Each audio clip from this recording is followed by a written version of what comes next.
Ano yung mga pwedeng marketing para sa nagsisimula at zero budget? O, kunyari, balik tayo lahat, zero budget. Paano ka magmamarket? Social media. Dali. Internet, Dali tol, na. Libre. Clippings. Ratat ka ng ratatat sa social Paano media. marketing?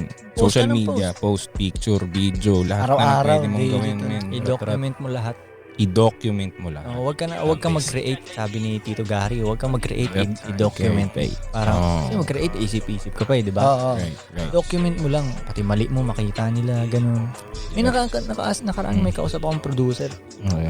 Sabi niya, ganun, paano doon niya, sabi ko sa kanya, wag kang mag-rely masyado sa talent mo na yan mo rin, hanap, parang gawin mo rin interesting yung sarili mo ba? Para kasi kung talent lang, pagalingan ka lang gumawa ng beats, ang hirap lumaba nun. Interest, sabi ko, ba't yan, zero post yung IG mo, post ka lahat, pakailang mo, ganun. Ewan ko kung tama yung advice ko yun, pero yun ang binigay ko. Gumagana naman sa mga...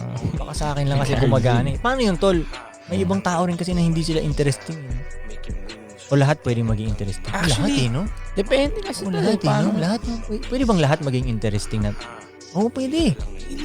Naniniwala ako. Kasi parang sabi sa akin ng tatay ko nun, okay, may parang, paano ba, nagbi-business kami nun eh. So sabi ko, paano pag mahihain, dad? Ganyan. Sabi niya, may mga kaibigan din yung mahihain. Hindi ko, kausapin mo lahat ng mahihain, sabi mo mahihain ka rin. So ibig sabihin, meron ka talagang kautak.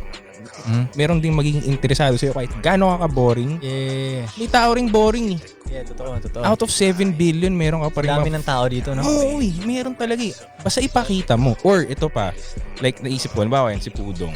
Tinitignan ko yung ano niya, si Pudong. social media niya. Sabi Diba? ko na, nahimik ako dito. Hindi, di ba? Hindi ako yung social media niya. Pwedeng hindi interesting si Pudong para sa ibang tao. Pero anong ginawang diskarte ni Pudong? Kinukuha na niya, hindi yung sarili niya. Kung ano yung nakikita niya.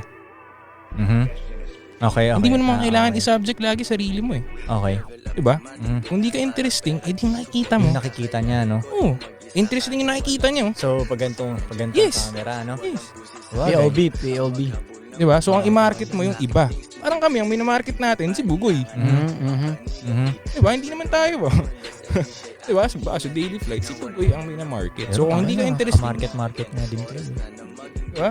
Minamarket mo din naman kami, diba? Mutual din siya eh. So, Yeah. Pasahan lang nga, pasahan. kaya, kung hindi sarili mo, iba.